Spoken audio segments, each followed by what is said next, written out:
إنما التوبة على الله للذين يعملون السوء بجهالة ثم يتوبون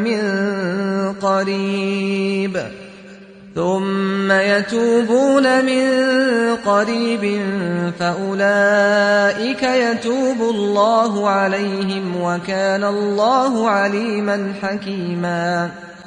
وليست التوبة للذين يعملون السيئات حتى إذا حضر أحدهم الموت قال إني